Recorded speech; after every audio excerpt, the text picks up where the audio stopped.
ஓம் ஸ்ரீ சாய்ராம். இந்த குபேர நாகசாயி சேனலில் அக்ஷய திருதி எளிதான வழிபாட்டை பார்ப்போம். அன்றைய தினம் அதிகாலையிலே எழுந்து நீராடிவிட்டு பூஜை அறையில் கோலமிடுங்கள். அதன் மேல் ஒரு மணப்பலகையை போட்டு மேலே வாழை இலை ஒன்றினை இடுங்கள். இலையின் நடுவே கொஞ்சம் பச்சரிசியை பரப்பி அதன் மேல் ஒரு செம்பில் நீர் நிரப்பி மாவிலை மஞ்சள் தடவிய தேங்காய் வைத்து கலசமாக்குங்கள். உங்களால் முடிந்த காசுகளை போடுவது அவரவர் வழக்கப்படியும் செய்யலாம்.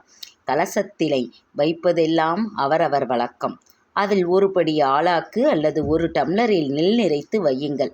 கலசத்திற்கு பொட்டு பூ வையுங்கள். லட்சுமி நாராயணர் படம் இருந்தால் அதனை அலங்கரியுங்கள்.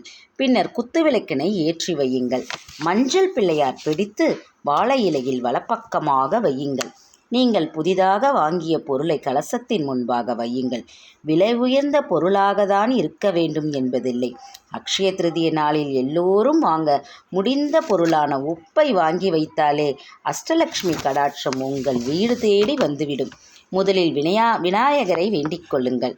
பின்னர் கலசத்தில் மகாலட்சுமியை எழுந்தருளியும்படி பிரார்த்தியுங்கள். உங்களுக்கு தெரிந்த விஷ்ணு, லக்ஷ்மி, சிவன், பார்வதி, குபேரன் துதிகளை சொல்லுங்கள் அல்லது குசேலரின் கதையை படிப்பது கேட்பது மிகவும் நல்லது. இந்த பூஜையில் பாயசம் அல்லது சர்க்கரை கலந்த பால் நைவேத்தியம் சிறப்பானது. அன்றைய தினம் மாலையில் சிவாலயம் அல்லது பெருமாள் கோயில் சென்று வாருங்கள். பின்னர் மீண்டும் தீபதூத ஆராதனையை கலசத்திற்கு செய்துவிட்டு கலசத்தினை வடக்கு பக்கமாக நகர்த்தி வையுங்கள்.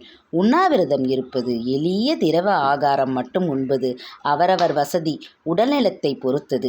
கலசத்தினை நகர்த்துவது விரதத்தினை நிறைவு செய்வதாக அர்த்தம். பயன்படுத்திய அரிசி, கலச தேங்காய் மற்ற பொருட்களை வீட்டு உபயோகத்திற்கு பயன்படுத்துங்கள். அட்சய திருதி நாளில் விரதம் இருப்பது, பூஜை செய்வது, அதைவிட முக்கியமானது தானம் அளிப்பதும் முன்னோர் கடன்களை செய்வதும் தான். இல்லத்தோர்க்கு உங்களால் இயன்ற அளவுக்கு உதவுவது. இவற்றினால் தர்மதேவனின் அருளை நாம் பெற இயலும். திருமகளின் கடாட்சமும் நமக்கு கிடைக்கும். ஜெய் சாய்ராம். இந்த சேனல் பிடித்திருந்தால் லைக் செய்யுங்கள், ஷேர் செய்யுங்கள், சப்ஸ்கிரைப் செய்யுங்கள்.